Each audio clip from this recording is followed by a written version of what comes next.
भारत खंडे में मैं आपका स्वागत करता हूं। भगवान भोलेनाथ की कृपा आप सब पर बरसती रहे। भगवान भोलेनाथ से ही मैं प्रार्थना करता रहता हूं। साथियों, पिछली वीडियो में मैंने बताया था कि जिन लोगों का विवाह नहीं हो रहा है उनके माँ या पिता अथवा कुटुंब का मतलब परिवार का कोई व्यक्ति अगर यह उपाय करे तो बच्चे की शादी हो जाएगी, चाहे वो लड़का हो चाहे लड़की हो। तो उसमें एक दिक्कत यह आई कि तमाम लोगों ने हमारे कमेंट बॉक्स में प्रश्न किया, प्लस व्यक्तिगत नंबर पर जब उनसे हमारी काउंसलिंग हुई तो उन्होंने कहा कि कोई ऐसा उपाय बताएं जिसमें माता पिता को या परिवार के लोगों को वो उपाय ना करना पड़े जिसकी शादी होना है, जिसका विवाह होना है, वो उस उपाय को करे। तो आज इसी विषय को लेकर के मैं आपके सामने उपस्थित हुआ हूँ। पूरी वीडियो आप जरूर देखिएगा क्योंकि उपाय बहुत महत्वपूर्ण है। मैं विवाह से संबंधित जितने भी वीडियो हैं उसमें अलग अलग उपायों को आपके सामने रखता हूँ। मेरी सोच ये रहती है कि किसी एक उपाय से आपका भला हो जाए, आपका जीवन सुचारू रूप से चलने लगे और पारिवारिक बंधन में बंध मतलब वैवाहिक बंधन में बंध करके पारिवारिक रूप से आप मजबूत होते जाएं। इसी इच्छा के साथ मैं विभिन्न उपायों को आपके सामने रखता हूं। कभी कभी ये होता है कि एक उपाय किसी को काम नहीं आए तो दूसरे उपाय के द्वारा वो अपनी सफलता सुनिश्चित कर लेता है। ग्रह नक्षत्रों की चाल अलग अलग व्यक्ति के ऊपर अलग अलग होती है, इसलिए जरूरी नहीं है कि एक उपाय किसी को काम नहीं कर रहा है तो दूसरे व्यक्ति को काम कर रहा है तो दूसरे व्यक्ति को काम ना करे। कहने का अर्थ यह है कि एक ही उपाय एक व्यक्ति को काम कर सकता है, दूसरे को नहीं कर सकता। लेकिन मैंने ये देखा है कि जो दिल दिमाग से अंतर्मन से कोई उपाय करते हैं महादेव के हवाले कर करके, उनको इस बात की सोच बिल्कुल नहीं रहती कि हम नेगेटिव सोचें कि क्या पता नहीं कर रहा हूँ हो कि ना हो, तो उनको सफलता मिलती है। तो सफलता का पहला सबसे बड़ा तरीका यह है कि आप किसी भी उपाय को करें तो मन से करें और इस बात की चिंता छोड़ दें कि इस उपाय को करने के बाद पता नहीं मुझे सफलता मिले कि ना मिले। इस चिंता को बिल्कुल छोड़ दें, तभी आपको सफलता मिलेगी। तो आज जो मैं उपाय लेकर के आपके सामने आया हूं वो पीली सरसों का उपाय है। बहुत छोटा उपाय है, हर घर में पीली सरसों पाई जाती है और वो पीली सरसों हमें भोजन में भी जो है कहीं ना कहीं आनंद देती है, परिणाम अच्छा देती है। उसी पीली सरसों को लेकर के मैं आज आपके सामने उपस्थित हुआ हूँ। तो इसको ज़रा गौर से आप सुनिएगा। उपाय बहुत अच्छा है, बहुत छोटा उपाय है, स्वयं आप कर सकते हैं और आप स्वयं करके सफलता प्राप्त कर सकते हैं। करना क्या है, आप 3 चम्मच पीली सरसों ले लें और 3 चम्मच पीली सरसों को 1/2 कर दें, मतलब 1.5 चम्मच एक तरफ रख दें, 1.5 चम्मच एक तरफ रख दें और 1.5 चम्मच जो पीली सरसों आपने लिया है अलग करके उसको जो है भगवान भोलेनाथ के मंदिर में रख दें। देखिए, हर घर में मंदिर होता है, हमें लगता है कि कोई ऐसा घर नहीं होगा जहाँ पे मंदिर ना हो। स्वयं लोग अपना कुछ मूर्तियाँ रख करके, भगवान भोलेनाथ का चित्र रख के या किसी भी देवी देवता का चित्र रख करके जो है एक मंदिर का स्वरूप दे देते हैं, वहाँ पूजा अर्चना प्रार्थना आराधना करते रहते हैं और भगवान भोलेनाथ से या किसी भी देवी देवता से जो है वो अपनी मांगों को, जो भी उनके जीवन में दिक्कत आती है वो उनके सामने रखते हैं और उनको परिणाम भी मिलता है। तो इसलिए मैं कह रहा हूँ कि जिसके घर पे जो भी मंदिर है उस मंदिर में वो बैठ जाएं और मंदिर में एक चीज़ का ध्यान रखें, माँ पार्वती और शिव की मतलब भोलेनाथ और पार्वती की मूर्ति कोई होनी चाहिए। यदि आपके मंदिर में भोलेनाथ और पार्वती की मूर्ति नहीं है तो कोई चित्र आप मंगवा लें मार्केट से, बाजार से, सस्ते में मिल जाएगा, कम पैसों में ही मिल जाएगा। क्योंकि यह पूरी की पूरी जो मतलब जो मैं बता रहा हूँ सिस्टम, ये भगवान माँ मतलब पार्वती और महादेव के सामने ही करना है ये उपाय।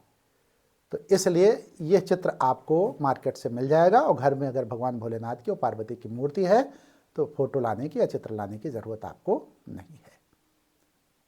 ठीक है, अब आप क्या करेंगे कि 1.5 चम्मच जो मैंने बताया कि 1.5 चम्मच पीली जो मतलब सरसों है उसको आप एक तरफ कर लेंगे और 1.5 चम्मच अलग कर लेंगे। तो 1.5 चम्मच में क्या करेंगे, 1.5 चम्मच पीली सरसों में एक कटोरी लेंगे।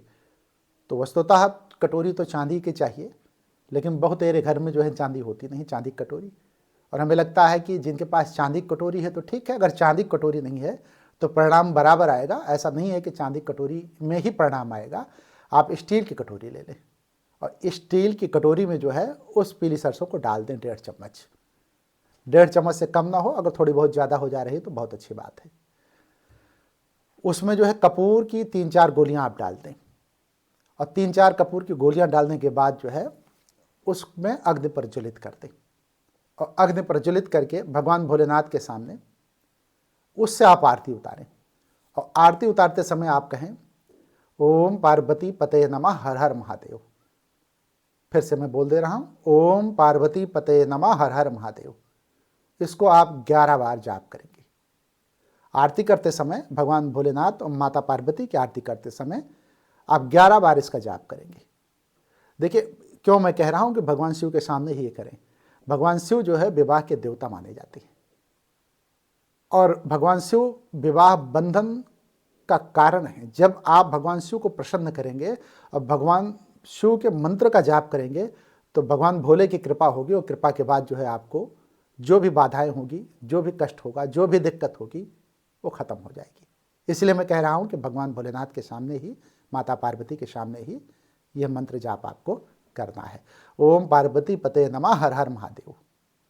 ये जाप आप 11 बार करेंगे और ये जब आप जाप कर रहे होंगे तो जो पीली सरसों है पूरी तरीके से जल के उसमें खत्म हो जाएगी। मतलब जो अग्नि प्रज्वलित होगी, कपूर जब प्रज्वलित होगा, कहने मतलब भगवान भोलेनाथ के सामने जब आप आरती कर रहे होंगे तो उस समय जो है पूरा का पूरा जो है ये अग्नि जो है आपकी मतलब जलते समय पीली सरसों उसी में सब जल जाएगी। पीली सरसों के जलने का अर्थ ही हुआ कि आपकी बाधाएं सब खत्म हो रही हैं। मंदिर के सामने बैठ करके, भगवान भोलेनाथ के सामने बैठ करके, माता पार्वती के सामने बैठ करके आप पीली सरसों को जलाने का अर्थ ही हुआ कि पूरी तरीके से जितने भी दुख हैं, जितनी भी तकलीफें हैं, जितने भी ग्रह नक्षत्र के दोष हैं, जितने हमारे पितृ दोष हैं, वो सारे दोष खत्म हो रहे हैं और उन दोषों से आप मुक्त हो रहे हैं। अब जब 11 बार आप मंत्र का जाप कर चुके हों तो उसके बाद अच्छा हाँ, एक चीज़ और ध्यान रखिएगा। कटोरी को जब आप जला रहे होंगे, मतलब वहाँ पे अग्नि प्रज्वलित कर रहे होंगे, तो उसको एक बड़ी थाल में आप रख लीजिएगा। होता क्या है कि जब अग्नि प्रज्वलित होगी और जब आप आरती उतार रहे होंगे तो छोटी कटोरी क्या करती है कि उसमें हीट आ जाती है, तो हीट की वजह से आपको दिक्कत आएगी। तो उसको बड़े थाल में जब रख लेंगे तो आपको आरती उतारने में भी आसानी हो जाएगी और आपका जो कपूर है वो प्रज्वलित हो रहा होगा और उसके साथ साथ पीली सरसों भी उसमें जो है प्रज्वलित हो रही होगी, जल रही होगी। तो कुल मिला करके जिससे आसानी हो जाएगी। अब क्या करेंगे, ये आपका पहला चरण पूरा हुआ। दूसरे चरण में क्या करेंगे, आपको मैं दूसरे चरण में जब ले चलूँगा तो दूसरे चरण में आप वहाँ से मंदिर से उठेंगे भगवान भोलेनाथ को धन्यवाद करते हुए, अपनी मनोकामना को व्यक्त करते हुए, और पूरे घर में अब एक चीज़ यहाँ प्रश्न फिर उठता है। मान लीजिए 3 कपूर आपने डाला है और आरती करते समय ही अगर कपूर पूरा पूरा जल गया है तो उसमें 3 कपूर, 2 कपूर और डाल लेना। वहाँ पे कपूर के माध्यम से जो पीली सरसों है उस सरसों का महत्व है। बात हमारी पूरी समझ रहे हैं ना आप? तो उस पीली सरसों को आप पूरे घर में, जो उससे धुआं निकलेगा, जो भी जिस भी कमरे में आप जाएंगे, मतलब पूरे घर में, केवल बाथरूम को छोड़ करके, मतलब जिसको कहते हैं कि टॉयलेट वाला हिस्सा छोड़ देंगे, और टॉयलेट वाला हिस्सा छोड़ करके बाकी घर का एक एक कोना उस धूप से जो है, मतलब उससे आप जो है उसको ले जा करके हर कमरे में प्रवेश करेंगे। इससे क्या होगा, इससे ये होगा कि आपके घर की पूरी नेगेटिविटी उसी पीली सरसों के साथ जल जाएगी और जितने भी दुख तकलीफ हैं सब के सब उसी पीली सरसों के साथ जल के खाक हो जाएंगे, राख हो जाएंगे। आपका घर पवित्र हो जाएगा।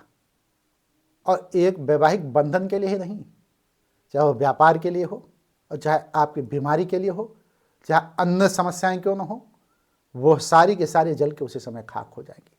क्योंकि नेगेटिविटी एक ऐसी चीज़ है जो कई कारण, मतलब उसके कई जो है, मतलब जैसे विवाह ना होना, या फिर बीमार का पड़ जाना, या फिर जो है मतलब आपका धंधा बिजनेस का ना चलना, या फिर नौकरी का ना मिलना, या बच्चे अगर घर में है तो पढ़ाई में दोष का हो जाना, ये सारी नेगेटिविटी समाप्त हो जाएगी और सबके ऊपर बड़ा प्रभाव पड़ेगा। विशेष करके यह उपाय वैवाहिक बंधन के लिए किया जा रहा है, लेकिन वैवाहिक बंधन के साथ ही साथ अन्य तमाम नेगेटिविटी भी समाप्त हो जाएगी। घर का माहौल अच्छा हो जाएगा। कुछ घर में मैंने देखा है कि लगातार मरमरी, मतलब आपस में भनभनाहट होती रहती है और एक दूसरे से लड़ते रहते हैं और मानसिक रूप से एक दूसरे से सहमत नहीं रहते और कहीं ना कहीं व्यवधान बना रहता है, एक दूसरे को समझने में ही दिक्कत होती है भाई। तो अगर ऐसी दिक्कत आती है तो वो भी जो है निगेटिविटी के साथ उसी पीली सरसों के साथ जल के खाक हो जाएगा, राख हो जाएगा। आप विश्वास करें, इसका प्रयोग मैंने जिन जिन लोगों को बताया था पहले, उन लोगों को इसमें जो है मतलब सफलता प्राप्त हुई है, उनके घर के क्लेश खत्म हो गए। तो यहाँ वैवाहिक बंधन का प्रश्न है सबसे बड़ा। तो वैवाहिक बंधन का प्रश्न होने के नाते जब आप पूरे घर से जला करके, मतलब पूरे घर में आपकी पीली सरसों जब जल रही होगी, तो उससे आपका सब नेगेटिविटी जो है जब समाप्त हो जाएगा, तो फिर से आप मंदिर चले आएंगे। और मंदिर में जब पहुंचेंगे तो आप बैठेंगे। ये 2 चरण का कार्यक्रम आपका पूरा हुआ। अब आपको मैं तीसरे चरण में ले रहा हूँ। देखिए, चरण बताने में थोड़ा समय जरूर लग रहा है, लेकिन जब आप काम करेंगे ना तो कुछ ही छोटा काम है, बड़ा काम नहीं है, ये हर कोई कर सकता है। और हमें लगता है कि इससे आसान उपाय और कोई हो भी नहीं सकता। अब जब मंदिर में आप बैठेंगे तो दूसरी पीली सरसों को, जो मैंने 1.5 चम्मच निकलवाया था, उस सरसों को लेके एक पीला कपड़ा पहले से ही आप बनाए रखेंगे। पीला कपड़ा जब आप इस मतलब उपाय को कर रहे होंगे तो उसके पहले ही पीला कपड़ा आप तय किए रहेंगे कि पीला कपड़ा आपके पास होना चाहिए। तो वो जो आपके पास सरसों थी, उस सरसों को उस पीले कपड़े में आप रख देंगे, मतलब जो 1/2 आपने किया था, और पीले कपड़े में रख करके उसमें 2-3 सही से तो 3 रखना चाहिए, 2 मत रखना। 2 जोड़े का हो गया और 1 प्रकृति का हो गया, परमात्मा का हो गया। कहने का मतलब सारे काम 2 में होते हैं, लेकिन यहाँ 3 किया जाएगा। 3, एक हम ईश्वर के नाम से 3 जो है आप जो है वहाँ पे कपूर की गोलियां रख देंगे। अब आप देखिए, सरसों और 3 कपूर की गोलियों की पोटली बना लेंगे आप, और दोनों को आपस में बांध देंगे। यहाँ 3 गांठ देंगे, 2 गांठ नहीं देंगे। पिछले वीडियो में मैंने हर चीज़ 2 गांठ की बताई थी, लेकिन इसमें 3 गांठ देना है। तो 2 गांठ पिछले में बताया था, 3 गांठ इसमें देना है। जो लोग पिछली वीडियो देखे हैं, देखिए भ्रम मत पालिएगा, गांठ 3 ही होनी चाहिए, 3 गांठ आप देंगे। और पोटली को तीनों गांठ को देने के बाद आप जो है मंदिर में रख देंगे फिर, और रखने के बाद फिर से भगवान भोलेनाथ से आप अपना जो भी आपके अंदर मन में चल रहा होगा, जो भी आपकी विश है, जो भी आपका फरमेशन है, तो उसको आप बोलेंगे और भगवान भोलेनाथ से अपने मनोभावों को व्यक्त करेंगे। और भगवान भोलेनाथ से जब मनोभाव को व्यक्त कर रहे होंगे तो इस जो पोटली है, इसी पोटली में वो सारी चीज़ें आपकी जो है कृपा के रूप में आपके उस पोटली में सब दर्ज हो जाएगा। यह है आपका 3 चरण पूरा हुआ। अब आपको हम चौथे चरण में ले रहे हैं। उस पोटली को ही आप रख देंगे। ध्यान इस बात का रहे कि इस काम को करते समय, क्योंकि शुरुआती दौर में मैंने बात नहीं बताई है, तो लास्ट में मैं इस बात को बता दूं, रात में ही ये सब चीज़ करना है, सूर्यास्त के बाद। दिन में इस उपाय को नहीं करना है। अब फिर प्रश्न उठेगा कि किस दिन करना है। पिछली वीडियो में प्रश्न आया था, तो मैंने जब भगवान भोलेनाथ की बात की तो शिव के जितने भी दिन होते हैं सोमवार होते हैं, तो सोमवार का दिन था पिछली वीडियो में। तो इस वीडियो में क्लेरिफिकेशन कर दूं कि इस उपाय को आपको पूर्णिमा के दिन करना है, राइट। और पूर्णिमा या अमावस्या के दिन में कोई भी दिन एक आप चुन सकते हैं, बेहतर रहेगा पूर्णिमा। और यदि पूर्णिमा के दिन आप नहीं कर सकते तो अमावस्या के दिन कर लें। लेकिन मेरा आपसे अनुरोध है कि पूर्णिमा को करें तो ज़्यादा अच्छा है। अब फिर प्रश्न उठता है कि पूर्णिमा अमावस्या महीने में 15-15 दिन पे आती है, हमें अभी उपाय करना है।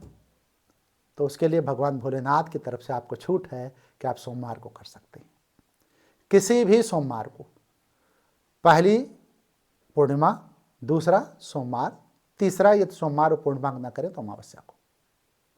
कोशिश ये करें कि पूर्णिमा और सोमवार को कर लें, राइट। तो ये आपको जो है सूर्यास्त के बाद सोमवार या पूर्णिमा के दिन करना है। और इन दोनों दिनों में करने के बाद जो है इस पोटली को आप वहीं छोड़ देंगे। और जब पोटली को आप छोड़ देंगे तो ये पोटली जब आप जाएंगे, भोजन पानी जो भी आपका होता है, जब आप बिस्तर पर सोने जा रहे हों तो बिस्तर पर सोने से पहले इस पोटली को मंदिर से आप उठाएंगे। अब यहाँ पे आपके गार्जियंस का भी काम है। यदि आपके घर में कोई माता पिता हैं तो उनको आप दे देंगे। उस पोटली को वो किसी ऐसे स्थान पे रख देंगे जहाँ कोई देख ना पाए। और यदि माता पिता को नहीं देना चाहते हैं तो आप जिस कमरे में सोते हैं उस कमरे में स्वयं किसी ऐसी जगह पे रख दें जहाँ आपकी नज़र ना पड़े। और माता पिता भी जब रखेंगे तो ध्यान रहे, जिस कमरे में बच्चे सोते हैं, जिसको वैवाहिक बंधन में बंधना है, उसी के कमरे में रखेंगे। तो दोनों स्थितियों में रखना कहाँ है? उसी कमरे में। और यदि आप कहीं किसी दिन नज़र पड़ जाती है उस पर तो कोई दिक्कत नहीं है। ओट में रखने का मतलब, छिपा के रखने का अर्थ सिर्फ इतना है कि बार बार नज़र आपकी ना पड़े। कब तक रखे रहेंगे? जब तक कि आप वैवाहिक बंधन में बंध नहीं जाते। आप पूरे घर की ग्रेविटी उसी पीली सरसों में चली जाएगी। और वो पीली सरसों चूंकि अब चूंकि आपने उपाय किया है, तो उपाय के करने की वजह से सारा कुछ दुरुस्त होने लगेगा और आपके जितने भी दुख हैं, तकलीफ है, निगेटिविटी है, सब जो है खत्म हो जाएगी और शीघ्र विवाह के उपाय निश्चित तौर पे आपके सामने प्रकट हो जाएंगे। देखिए, आप जो है कभी भी किसी भी जगह पे जब कोई उपाय करते हैं तो उन उपायों को यदि मन के साथ करते हैं, संशय नहीं रखते, तो उपाय सफल होता है। तो आपसे जो भी साधक इसको करें, जो भी लड़का या लड़की जिनको विवाह बंधन में बंधना है, जो भी लोग इसको करें तो मन से करें और संशय बिल्कुल ना रखें और निश्चित तौर पे उनको सफलता प्राप्त होगी। अगले किसी वीडियो में मैं फिर वैवाहिक बंधन पे कोई उपाय लेकर के फिर आऊँगा, क्योंकि विवाह बंधन पे उपाय लोगों के काम आते हैं।